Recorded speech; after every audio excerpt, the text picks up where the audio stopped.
Hi, everybody, and welcome to the Friday edition of Moohead Radio. Oh my gosh, the time is flying by. We're halfway through July.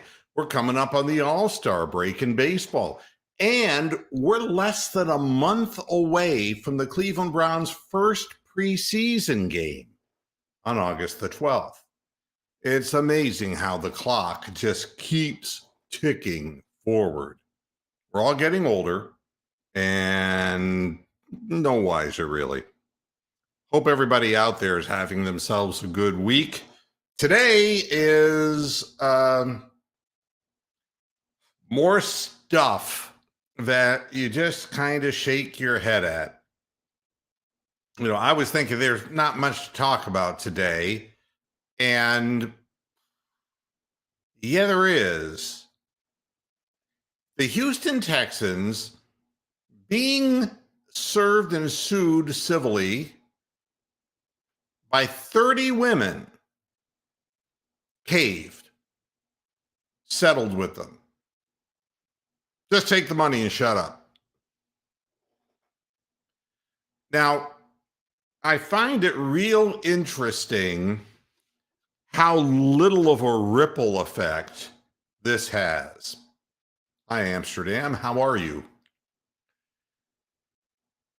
They didn't even let this get off the ground.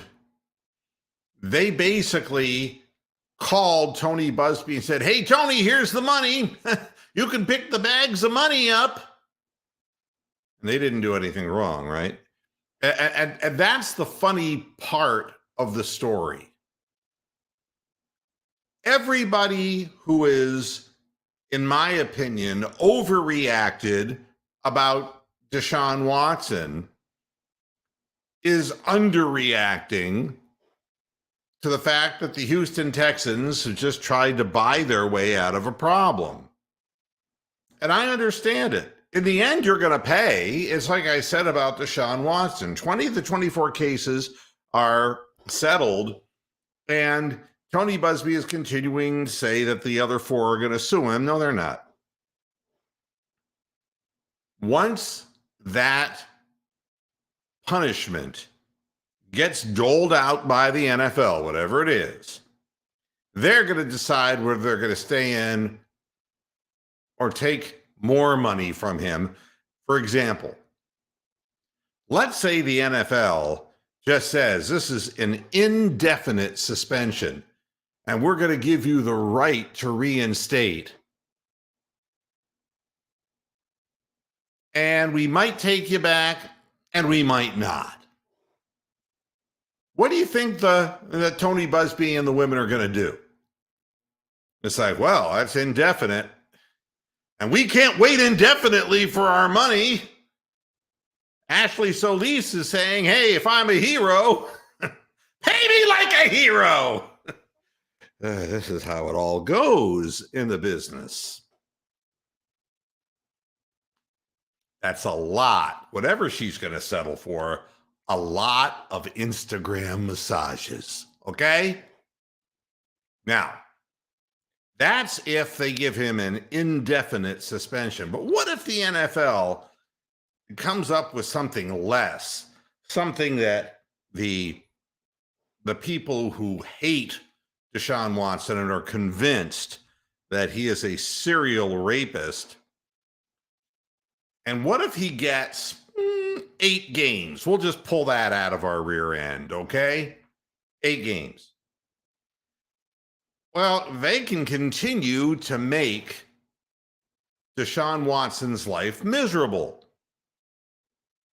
so that the heat will pick up again if they feel that it's an insufficient punishment. What do they have to lose at this point? They'll say, you know, we're going to threaten to bring this into next year too. So I really think that if the whole thing gets settled by the NFL and it's a indefinite suspension and they end up reinstating him next year, everything will be solved. Everything will be taken care of, paid for.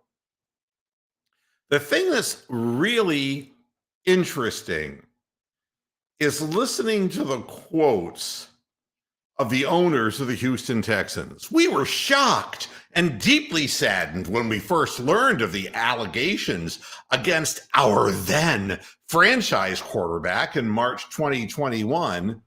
Texans owner Janice McNair, Hannah, and Cal McNair said in their best Jimmy Haslam accent, "Woo! I was shocked and deeply saddened." Although our organization did not have any knowledge of Deshaun Watson's alleged misconduct, we have intentionally chosen to resolve this matter amicably. This is not an admission of any wrongdoing, but instead a clear stand against any form of sexual assault and misconduct. Praise the Lord! We have seen the light, the Texas owners say. Give me a fucking break.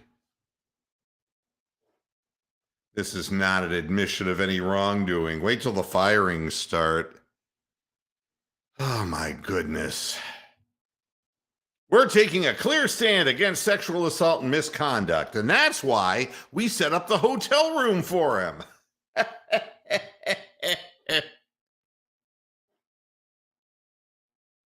And then to finish their statement, we hope that today's resolution, you say you want a resolution, will provide some form of closure to the parties involved, our fans, and the Houston community at large. As an organization, we will now turn our focus to the future and doing what we can to ensure respect for all and more losing football in Houston. Lousy owner, lousy franchise. Say the same thing about the Browns. These things happen to lousy owners and lousy teams unless you're Jerry Jones and you're the biggest as far as sales, equipment sales, jersey sales, and all that. If you make enough money for the NFL, you're a pretty good guy. But if you're like in a mid-sized market like Cleveland or Houston, nobody really gives a shit. Let's be honest about it. These things, I mean, look how inept the Raiders have been. But when they were in LA, it's like, nah. Let them just keep getting away with whatever the hell they get away with. They're in Los Angeles. We can't screw with them. It's like the New York Jets. I mean, the most inept team. But how come how come they're not the laughingstock of the NFL? I don't understand. They're terrible. And they're consistently terrible. And they draft the wrong people like Sam Darnold. They consistently screw things up. But they're in New York. That's a big market for the NFL. We don't want to focus on that. As for Tony Busby, quote, I will have no further comment on the allegations or the Texans' alleged role, other than to say that there's a marked contrast in the way in which the Texans address these allegations and the way in which Watson's team has done so. That's because they're Watson's attorneys. Tony Busby, go fuck yourself. Goodness gracious. Well, the Texans are trying to get rid of the problem any way they can so it won't affect their organization. And Watson's attorneys don't want their guy to get thrown in the clink. Okay? You don't have to explain that even to a 3-year-old.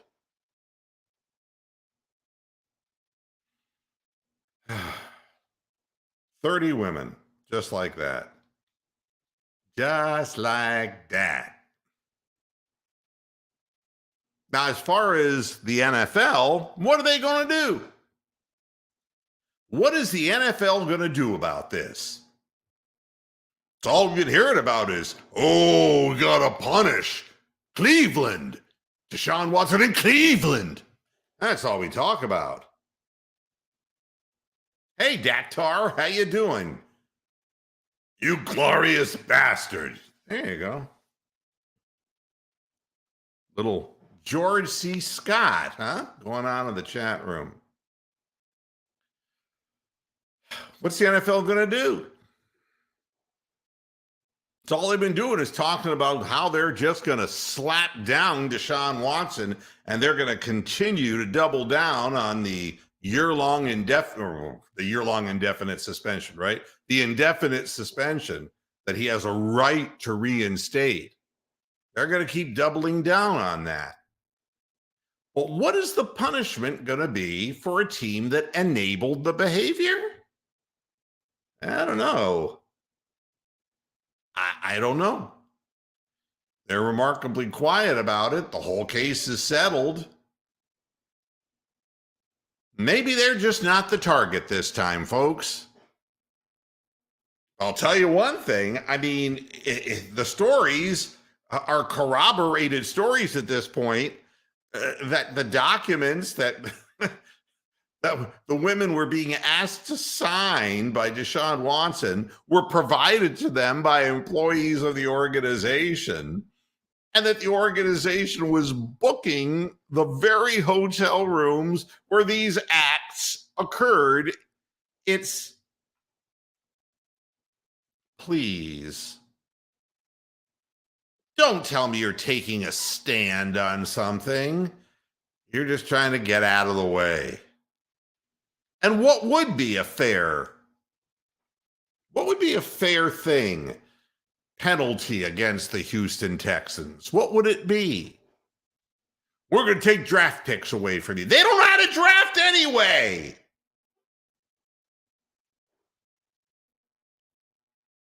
What can they do? They're just going to punish the fans and bury the market completely, and they'll have to move. What does it really matter? I just want to see the owners of that team get proverbially kicked in the groin. That's all. They'll punish them, make sure they're bad for another, half a decade or decade. What the hell? If it helps the NFL sweep this under the rug, so be it.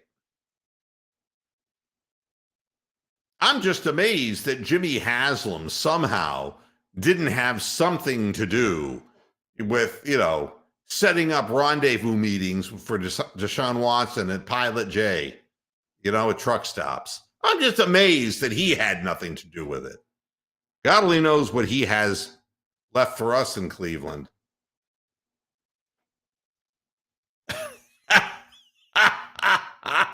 Rick, yes. That's true. You could do that to Houston.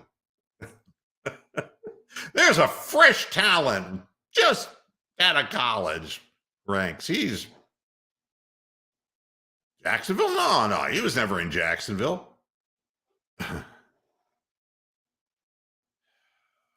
It's I don't know what the right punishment is at this point. They'll wind up taking away some draft picks because they have to be on point here. They have to take their stand against Instagram massaging, which is the amazing thing that comes out of this whole thing, or that doesn't come out of this whole thing. What in the hell were they doing on there? They weren't licensed. What the hell were they doing on there?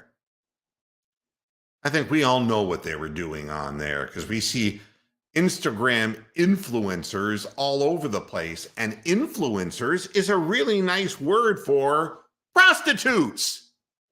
They're, and I'm not saying that the 24 women are prostitutes. I'm saying that Instagram influencers who follow athletes, movie stars, that's exactly what they are. They will exchange their bodies for privilege and presence. It's being done all the time. And some of them end up making it into reality television because of it. And they freely talk about it on their shows. It isn't like there's any shame in this anymore. The generation I grew up in, It's like, so what is, honey, what is this Instagram thing? Well, Daddy, you're not going to believe this, but I'm actually talking to Tupac. It's like these things just wouldn't happen. Changed world, man. It's just a changed world. I just don't know that any justice will be done from any of this. But it will be interesting to see what the NFL comes up with anyway. Terry Pluto, for his part, I wish he'd be quiet. He's a self-acknowledged man with a masturbation problem. I mean, I'm really glad that I was going to say came to grips. I can't do this. He came to grips with his problem. I'm really happy for him that his therapist told him, or therapists, you've got to acknowledge what the problem is. But I didn't want to read about it in the goddamn newspaper. Man, I wonder what Terry Pluto's going to be editorializing.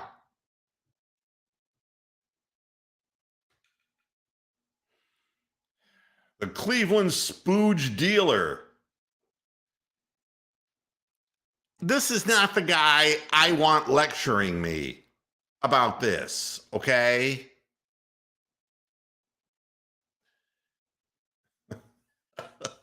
Rick is on a roll in the chat room. He's en fuego, folks. A guy with a masturbation problem, do you think that he only did it by himself in the privacy of his home, in his bathroom? I don't think so.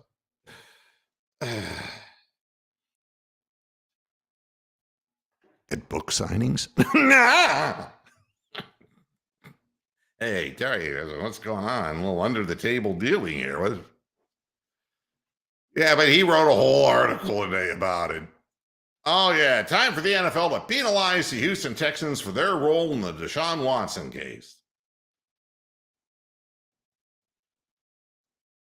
A New York Times story by Jenny Vrentis revealed how the Texans supplied Watson with a suite at a Houston hotel where the quarterback met various massage therapist influencers. The story also stated a member of the Texans organization gave him a non-disclosure agreement for him as well.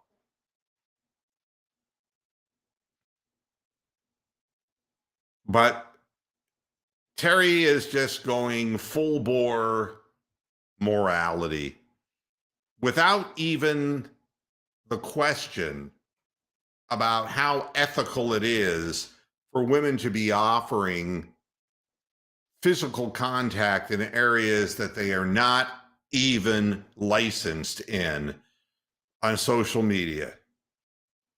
It's amazing. If you're going to be talking about the one thing, and I'm more than willing to talk about Deshaun Watson, he got a problem.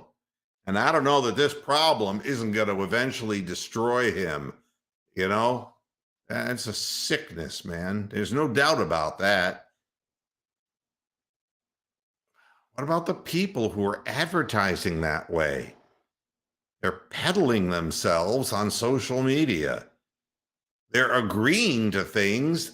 It's no different than if I wanted to meet somebody and I told them I was something I was not. But this happens all the time. It's called Match.com. Everything that I grew up with is just totally blown away.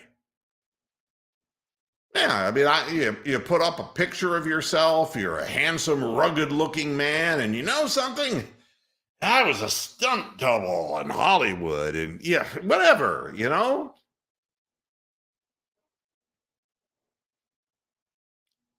I'm a massage therapist. No. You went to a few weeks of classes and you didn't finish. Isn't it really kind of funny that neither some of these women, they didn't finish, and Deshaun seemed to say he didn't finish. We can't believe either of them. Make it go away. How about justice delayed? You know, there are some things that really bother me, like things that are obviously wrong. For example, Pete Rose not being in the Hall of Fame. I understand that at the time, Pete Rose had a gambling problem and the league did not want that scandal on its back. I get that. But what followed it was just so incredibly bad for baseball. And the whole juiced baseball, steroid use, everything that's happened with baseball that could conceivably happen. Wires in players' uniforms, stealing signs, having cameras up in the scoreboards, whatever the hell it is. That today that Pete Rose is not getting in to the Hall of Fame is pure ridiculous. And this story actually is more ridiculous than that. The International Olympic Committee has reinstated Jim Thorpe as the sole winner of the 1912 Olympic decathlon and pentathlon. 1912? 110 years. What would change anybody's mind about this? And the whole point of the story, he was stripped of the gold medals because he'd been paid to play minor league baseball, which basically was a no-no because that meant he was not an amateur athlete. He won the decathlon and pentathlon, 1912. Thorpe was voted the greatest athlete of the first half of the 20th century by the Associated Press. But because he played minor league baseball in 1909 to 1910, he earned $2 per game. I'm not making this up, folks. $35 a week. So he was stripped of his medals in 1913 for violating the existing amateurism rules. The Amateur Athletic Union in the U.S. withdrew Thorpe's amateur status, and the IOC unanimously stripped Thorpe for being a professional. And then they looked at him and said, now, hey, how are you? Hey, how are you? I mean, you can't tell me this happens to a white man. You can't tell me. Ty Cobb is in the goddamn Hall of Fame, and he was the biggest fucking racist of all time. The man was hateful. Jim Thorpe stripped of his gold medals. Native American communities, are they supposed to stand up and go?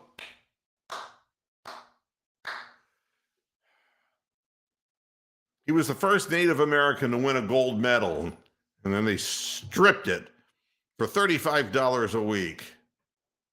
After years of lobbying, the IOC Executive Committee reinstated Thorpe in October of 1982, 70 years afterwards, but said he was the co-champion with Hugo Wieslander for the decathlon and Ferdinand B. the pentathlon. On Thursday, he was restored as the sole champion. What good is it now? You know, I'm going to say something that my liberal friends aren't going to like very much, but I'm going to say it anyway. The dumbest thing I ever heard of in my life is reparations. I don't like reparations. You know what I want? I want a fair fucking world. That's what I want. I want a world where people can be upwardly mobile no matter what the color of their skin is, no matter what college or high school or grade school they went to. no matter what neighborhood they grew up in, where their mother and father were born. I just want a fair world. This notion of paying people in one way or another, it's condescending, it's insulting. It's like, yeah, well, it's like the government. Yeah, we'll give you a little pandemic check. Meanwhile, big businesses are getting millions and billions of dollars of aid. And you're supposed to get your $1,000 check and say, thank you. Thank you very much. Thanks. Then some of the people go ahead and endorse the check and go, fuck welfare, fuck those people who get welfare. Where's my check? I got to endorse that. Reparations are shit. Because the people who are living today are being held back just as surely as the ones who are behind us. And who's going to pay the reparations for that? Why don't we just fix the fucking problem? How about that? What a concept. Why should Native Americans be satisfied with this? It's even more insulting than anything because, we knew this all along. Everybody knew he was the best athlete. Everybody knew he won. The people who they said were co-champions with him did not win. There is such a thing as first place. There is such a thing as second place. There is a gold medal and there's a silver medal. That's why they're designated that way. And no amount of historical revisionism or reparations are going to change the truth that they stripped that man because he was a Native American. That's what it is. That's what it will always be. Sad shit. Talk about sad. Tiger Woods missed the cut. All right. Now, I'm not saying that in and of itself is like a tragedy. No. That's not like that. But at St. Andrews, at the Open, I mean, my goodness, people were actually gambling disease people, and betting on Tiger Woods. And Tiger Woods was having trouble getting out of bed because he's had so many back surgeries. God almighty. And he played a horrifyingly bad first round. And then he came out and did 3 over in his second round, which, he was so far back in the pack. I mean, he couldn't make out the people who were in front of him.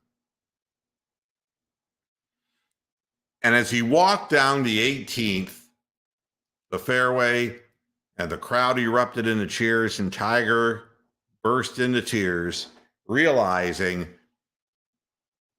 that St. Andrews in Scotland, one of his favorite places with memories from 2000 and 2005, they weren't going to play there again until he would be 51, and he knows in his heart he ain't going to be playing golf when he's 51. And I hate to say it, but what he's doing right now isn't exactly playing golf either. But again, so that we put things into perspective, Tiger Woods' tragedy is because of Tiger Woods. I'm going to tell you something that I believe. Tiger Woods was the greatest golfer I ever saw, and I saw Jack Nicklaus. All right? And I know that people will say, well, Jack Nicklaus won more titles, and I get that completely. More majors, I get that. I understand. Tiger Woods was the greatest golfer I ever saw, except he fucked himself up. The rigid upbringing of Eldridge, his father, fueled some crazy fitness regimen. And as time wore on and his body wore out, because he was doing Navy SEAL training in Combat boots. Started with the knee, remember? And it all went downhill from there because, as I can tell you, as the knees go, so go the backs. He's no different than anyone else. It's really too bad. But the Ambien stuff and running his car into trees and then flipping his car going 85 miles an hour in a 30-mile-an-hour road and damn near having to get his leg removed. They made it look like, what a courageous comeback this guy. And it is. It's amazing that he's walking at all. It's amazing that he's playing at all. But that's because of what he did to himself. It's sickness. What I want for Tiger Woods is not a comeback. Peace, tranquility. Listen to your mother. Go back to Buddha. Whatever it takes, live your life and live your life clean and be happy. You'll always be remembered as the greatest golfer that people saw. It just didn't last as long as it should have because of your own behavior, Tiger. And some of that is your upbringing. I get it. But you can't overcome what you did to yourself. You got to forgive yourself, get over it, and enjoy the rest of your life. And these people who are gambling money on Tiger Woods to win a golf tournament, I mean, they're foolish people. It's like the boxers who come back one time too many. Tiger's body is literally ravaged. And there's no doubt about this. He should have won many more. Because when he got going, man, it was incredible to watch. You know, he would just kind of lurk in the first round, you know. In the second round, he'd be hanging around the leaderboard. In the third round, he'd pounce and he would get on top of people. And he wouldn't make a fucking mistake in the fourth round. And he intimidated every golfer who felt, oh my God, I got to shoot low in the fourth round. And if I don't, I know that Tiger is going to birdie every single par five because he hits the ball further than everyone else and higher than everyone else, can stop the ball on greens from further out than anyone else. And God forbid if his putter is hot,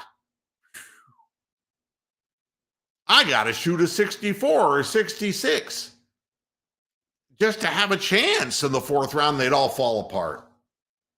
He should have won more. Absolutely. Great golfer. Sad story. Yeah, the whole thing was bizarre. And the more I read about it, the more I realized that screw loose, you know? I'm being asked a question by Daktar. And the answer is yes. I just wrote yesterday. The recumbent trike is the greatest thing in the world. Because everybody in the neighborhood doesn't see me as just the fat guy. They see me as the fat guy who rides the trike, which is really more humiliating. Thanks for asking. No, I love riding, and I love the trike. It's a great thing. And it helps my knees, especially the replaced knee and the other one, which is eventually going to be replaced, I'm afraid. It keeps the knees and the joints lubricated. Enjoy your bike, Daktar. Alex, Mr. Moohead, your observation on Tiger Woods has me to believe that you want to have a chance with him in bed for a time of pleasure and intimacy. No, he doesn't need me for that, unless he's a chubby chaser. And then I'll get away on my trike. I'm way too fast for you, Alex. Don't try to get into a battle of the words. The verbal war against a cow ends up very badly for people. No, he's the best golfer I've ever seen. Great ass, too. Believe me, I have no shame. Uh, thank you. Thank you very much. I'll be here twice a week.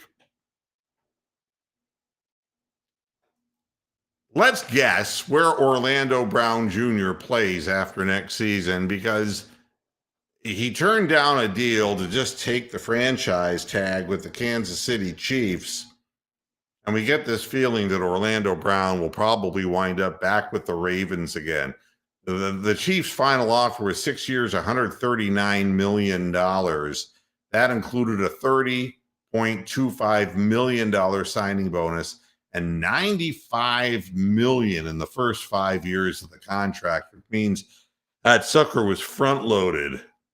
That's according to Adam Schefter, and I believe him. Instead, he's going to earn $16,662,000 on the franchise tag, which represents the average of the top 5 salaries at his position. And then what he's going to do is he's going to go hunting again next year for a long-term deal. And you know that the Ravens will be there, because anything that can help them defensively, anything that will help them run the football, and they'll do. Anything that will really help the quarterback, no, they don't seem as interested in doing that.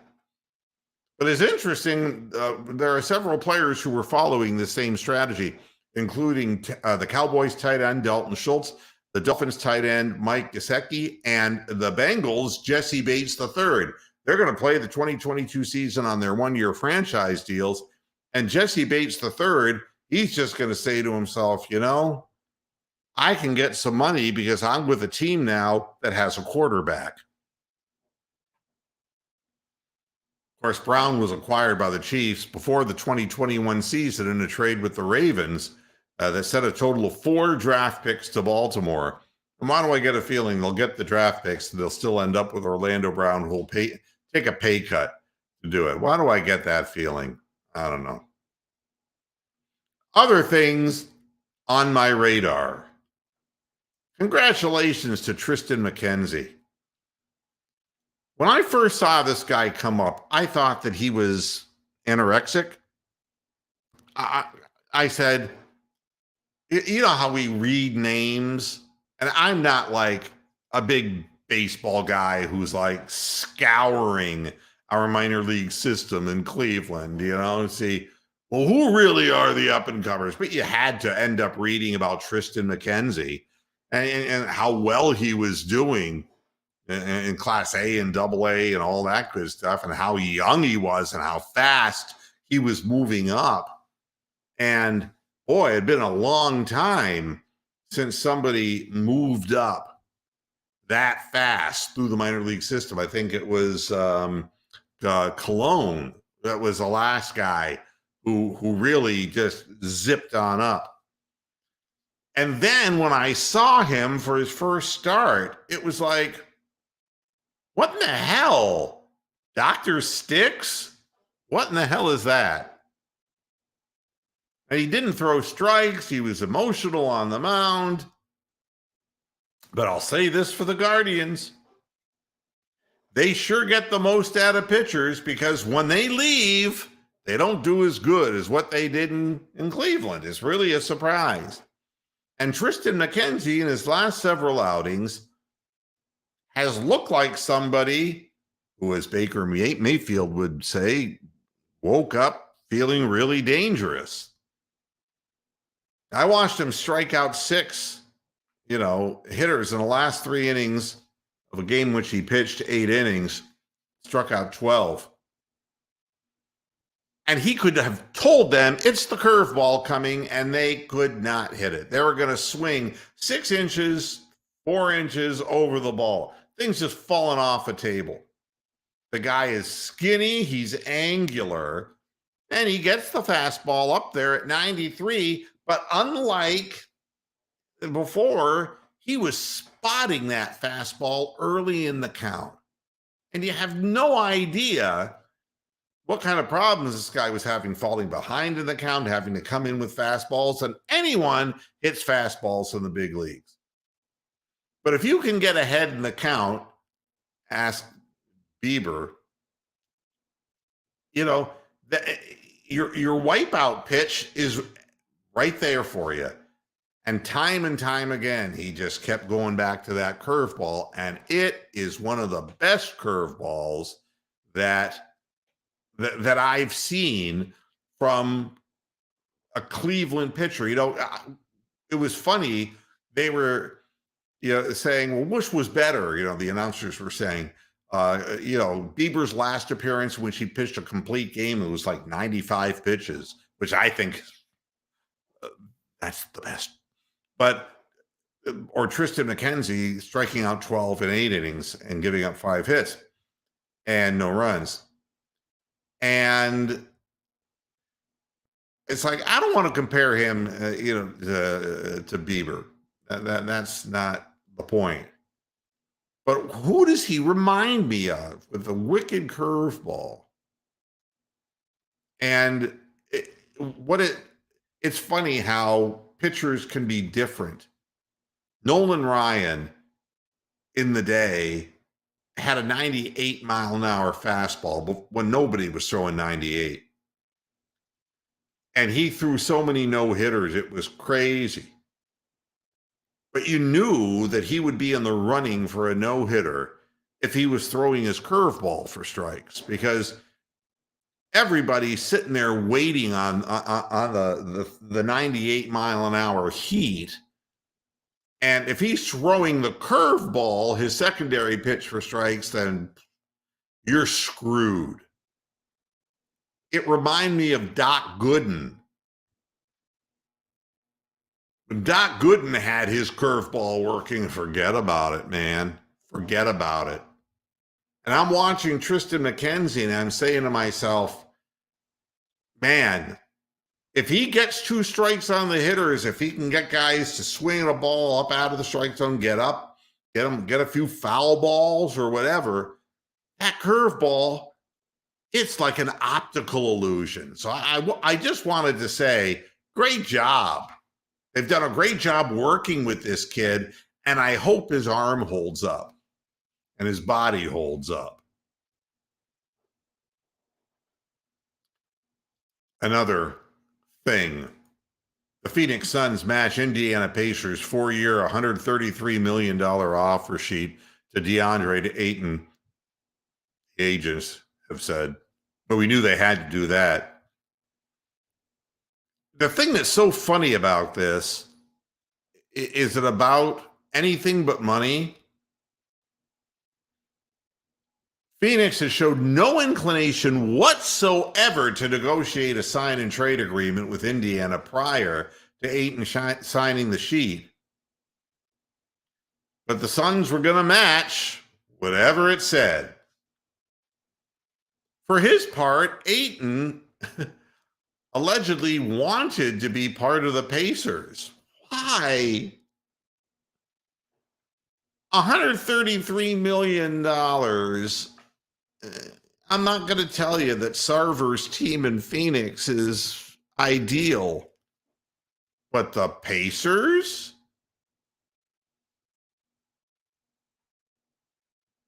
And listen to what ESPN said. Indiana traded Malcolm Brogdon earlier in the offseason and Domantas Sabonis last season, shifting into a new era centered around an exciting young backcourt of Halliburton, an emerging star, and rookie Benedict Mathurin, the 6th pick in the NBA draft, who nobody was really talking about anyway.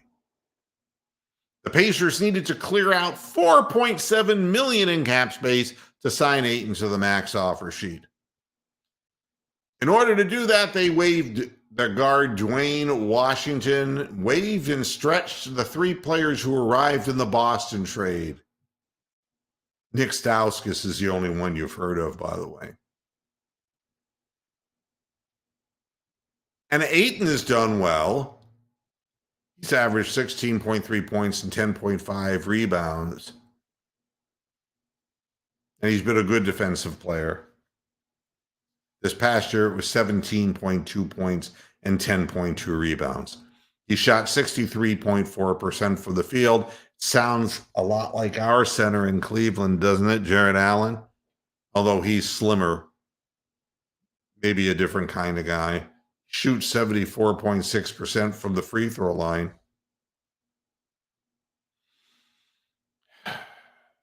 Why would you want to go to? I mean, Indiana's got to be the forgotten land right now. Kind of like Cleveland. I don't know. It'll be interesting. I've been watching Summer League. One night I watch, and Agbaji looks like, hey, he can shoot, you know? And then the next night or 2 nights later, it's, couldn't hit the broadside of a barn. And then I realized if your one-on-one moves don't work in the Summer League, not good. Not good. If you can't create your own shot in the Summer League, not good. But I will say this. If the Cleveland Cavaliers can stay healthy, if they have the 2 big men, and if Evan Mobley takes a big step forward, his brother, God only knows, that ain't going to happen they'll keep him on the roster.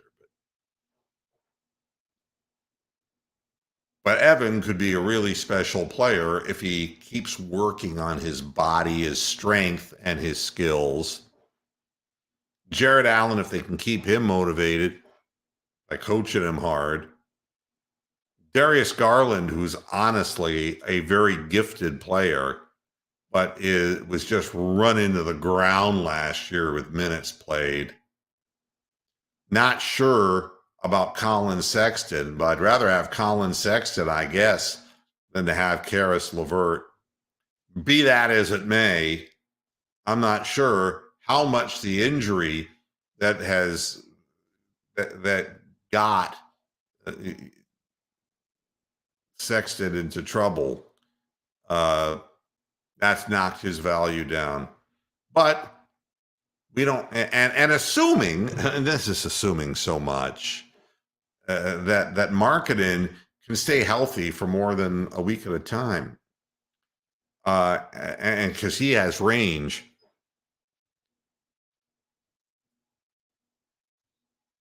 Agbaji could be a really good open three-point shooter from the corner, which is what they've been asking of other players who just, like Isaac Okoro, who can't get it done. I'll tell you, he's got no one-on-one ball skills whatsoever, but he can shoot the hell out of an open look. I guess that's what 14 in the first round gets you. It isn't much. You're not going to get, you're either going to get a guy with wildly athletic ability but can't shoot straight, a guy who has incredible length, arm reach, but can't shoot the ball worth shit, or has bad footwork, or a big man from Europe who has feet of clay. I mean, it's all about all they'll talk about is the top 3 guys. One guy will stand out who was drafted in the first round. One guy outside of the top 3. Well, people say, now that guy was a value. A lot of times, even the guys in the top 3 don't turn out to be that much. But at any rate, what it brings me to with the Browns before I get out of here, they were talking about breaking down the Browns defensive line and offensive line. And when you're talking about the offensive line, I mean, is Nick Harris a good center? I don't think we have any evidence that he's a bad center, nor do we have any evidence that he's a good center. Behind him is Ethan Posich, and honest to God, he's been in the league for 6 years, and I can't tell you anything much about him. Then, of course, you got Bitonio and Wyatt Teller, and those guys, of course, you know how good they are. Then you have Blake Hance, who it's like, no. Michael Dunn and Drew Forbes, no. Jalti Froholt, the only football player I know whose name could compete with Fruzen Gladja, the old ice cream. Dawson Deaton. And what it tells me about the offensive line, of course, we have Conklin at the tackle, Jedrick Wills Jr. on the left side, Chris Hubbard, James Hudson, and then nothing after that. These guys have a history of getting hurt. Kind of have a feeling that it's just a matter of time for some of them, like Conklin. That's how I see the Cavaliers, the same way. Every stop, Markkanen has been hurt. I don't count on him, even though he did a really nice job while he was playing.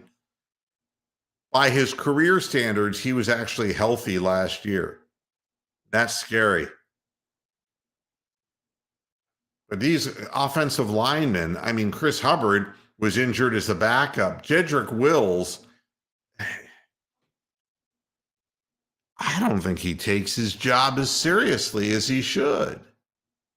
And I won't believe it until I see him be what I know he can be. But if he's not conditioned, he's been hurt a lot early in his career. James Hudson III might as well be Thurston Howell III. It wasn't very impressive for me. Teller's good, Bitonio's good, but Bitonio plays through hurt and injury big time. But behind that, if you have to put Blake Hance and Michael Dunn and Drew Forbes on the field, no, it's not going to work.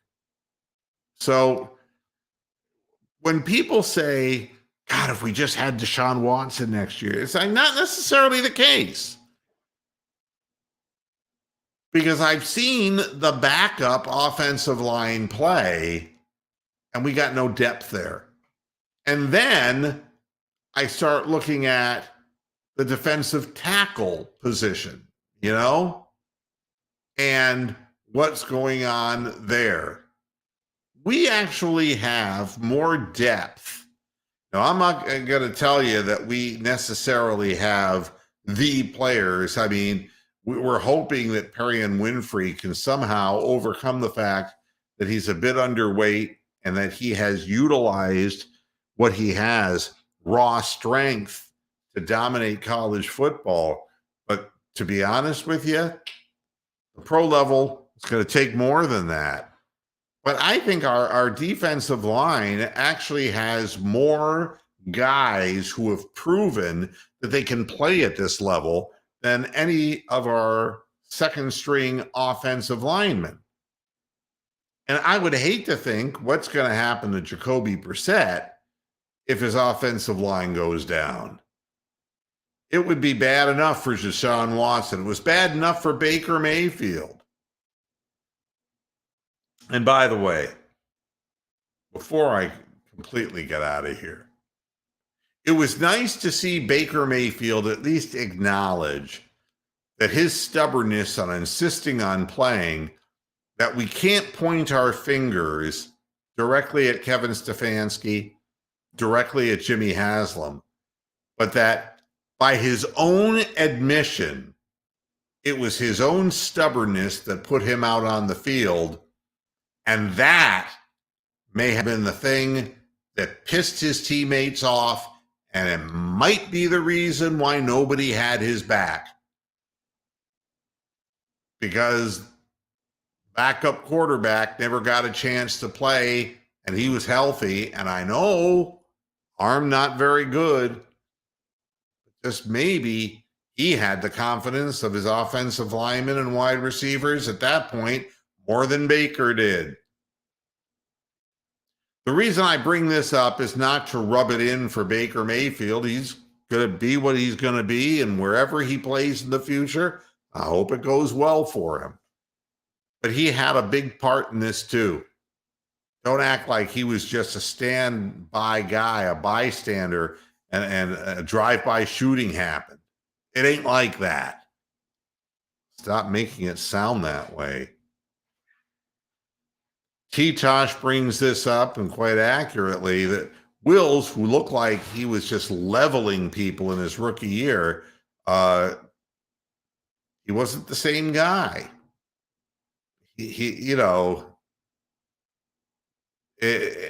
My concern about Jedrick Wills is just how committed he is.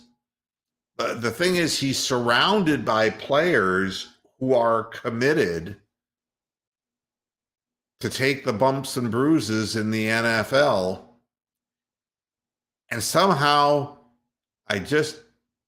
watching him in his rookie year, he was just plowing through people and was doing really well. And then the ankle injuries and things of that nature. But I didn't see the same that I've seen from the other offensive and defensive linemen on the Browns. The guys who had the respect of their teammates.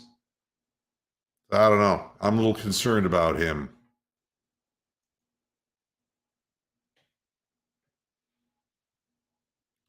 One last thing about the Guardians.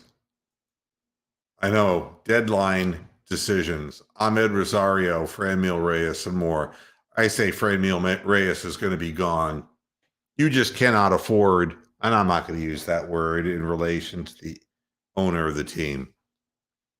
As a team, you can't have a 219 hitting designated hitter who's lousy in the outfield and who's slow and doesn't hustle on the bases. Franmil Reyes is another example of a guy who can get hot and hit the ball a long way. He's Frank Thomas without the work ethic. And you know something?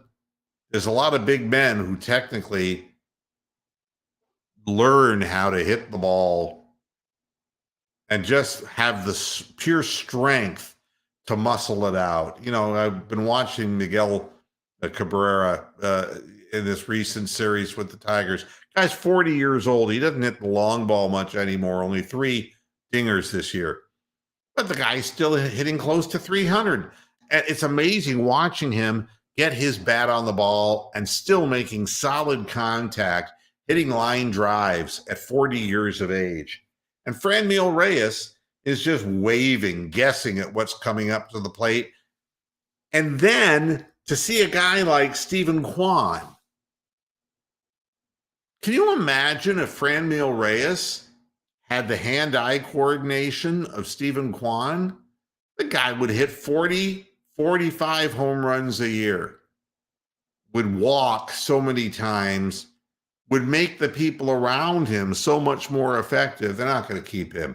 Ahmed Rosario, they're not going to keep him either, because they've already seen that Jimenez is doing, Andre Jimenez is doing way better at the plate. I mean, we looked at him kind of like Omar Vizquel when he was young. He didn't get much of a chance to do a whole hell of a lot with the Mets. Now the power is coming out. He actually's got 10 home runs this year, but he's a shortstop. And Ahmed Rosario is not that good of a shortstop. And he's a 270 hitter that hits 320 one month and hits 160 the next. He's not the kind of consistent performer. My prediction is that Rosario and Franmil Reyes will be gone. And more people will be getting an opportunity. And we're seeing some of these people playing. And to be honest with you, You know who ain't going to make it. But I just, I just marvel at a guy like Quan. That's the way baseball was played when I was younger, you know? He has amazing hand-eye coordination. It's just, he ends up at these long at bats, and it is like kind of like watching Ichiro. And he even does some Ichiro-esque things, like just hit it the opposite way, chop it into the ground, and he legs it out to first. A lot of his base hits are just weak ground balls where he just kind of, they're not bunts. It was just like Ichiro. He gets out of the box so quick, left-handed hitter, and he hits left-handed pitchers. He's hitting 281, and nobody even knew who in the hell he was. And they started getting him out, and now it's like, no, he's not being fooled. He's made adjustments because he has such good hand-eye coordination. It's amazing. And, you know, Rod Carew would be another example of that. There are some players who just have that hand-eye coordination. It's really impressive. And it's hard to impress me when it comes to Cleveland Guardian baseball because there's not a whole heck of a lot there that makes me really want to jump for joy. And this from G-Tosh. Baker was the point of interest for me, and I want to thank you, Mr. Moohead, for sharing your forum with us. Best of luck with Stefanski, the excuse, and your brownies. Hasta la vista, baby. You know, it's interesting. If Baker was the only interest that you had, then there are fan clubs. We ain't no fucking fan club.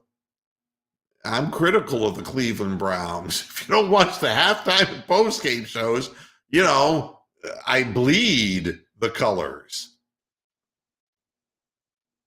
You know, and am I sold on Stefanski? No. And I thought they were our brownies.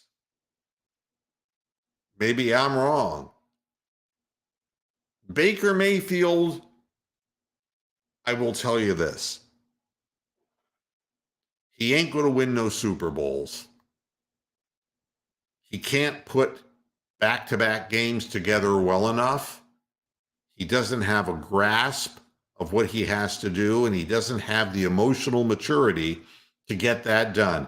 Maybe he will get and acquire some of that maturity. I could see him being a guy who it takes him until he's damn near 30 years old to get to a point where he has figured it out from an emotional perspective. For me, it's not that I have any point of interest, except I like to see the team win. And I like to see players who are excited about playing and not quitting at the line of scrimmage. So, and it does seem that way. And I didn't know that that was the case. And, you know, I was cheering Baker Mayfield on. I wanted him to succeed. He was a Cleveland Brown. I wanted him to succeed. But I don't hate on him, but I don't insist that he's God's gift to quarterbacking. The fact of the matter is that there are problems there. There are inaccuracy, mechanical problems with the way he delivers the ball off his back foot. And there have been real questions about his weight and being slower in the pocket than he should be. And maybe some of that extra padding ain't football padding. And maybe it's just that he's eaten better with the money he's made. Whatever the deal is, he has a chance to start over. So you can always cheer for him for the Panthers wherever he goes next. And I hope he does well. And there ain't no doubt about this either. A very polarizing player. He played during a time where we had such bad coaching. My goodness. I've never seen from Huey Jackson and what followed, Freddie Kitchens. I mean, bad. That's like the darkest days that I had to go through week after week of doing podcasting for. Just sad. But he is a polarizing player. And he's obviously was polarized within his own locker room. And for fans to sit there and say, well, I've lost interest in the team because my point of interest was Baker Mayfield, you might want to get to know him. And you might find out a little different, because how you affect teammates is huge in a game like football. They didn't have his back. So a lot of people will say after the fact they liked the pick, they didn't like the pick. We needed a quarterback. And he seemed genuinely enthused to play in Cleveland. And he really had the drive and the desire. So the fans took to him. But the act must have gotten old in the locker room. You know, that is the other thing. Tom, it's true. He's like a guy, he's like Emmanuel Clase, the closer for the Guardians. It's a 100-mile-an-hour fastball, a 92 to 94 mile an hour split. And that's the deal. I never saw him really comfortable with throwing touch passes. He's always winding up and just trying to really put his body and everything into it. And sometimes a little finesse goes a long way.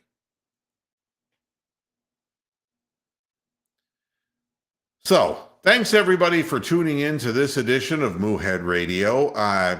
My new desk and studio parts arrived today. They're sitting in my garage in boxes. I've decided to continue doing the show from this studio for as long as I can until I get my handyman friend to help me with putting together the desk and reestablishing what should be a much more ergonomic studio for me. I'll keep you all informed. I'm going to try to keep the shows going. If I miss one or two, believe me, in the long run, they'll be in the weeks prior to training camp and preseason games. So, DG, thanks for showing up for the rerun of the show, for the archive. It's nice seeing you. And, it's my pleasure doing the program, 19 years, and it's fun. And I see a lot of fans come and go, some like DG, who come back again, and other people, maybe T-Tosh will, maybe he won't. But, I like to think that I've made some kind of contact with a lot of people through 19 years. And it's a thrill when I haven't seen somebody in the chat room for like 6-7 years and they show up. It's like old reunion days. So T-Tosh, keep an open mind. You never know. We love having everybody around here, even the guy who thinks I have a homosexual desire for Tiger Woods. Thanks for joining me. Be back again on Monday. We'll see what happens. Until then, hasta la vista, Pastor Heads. Good night.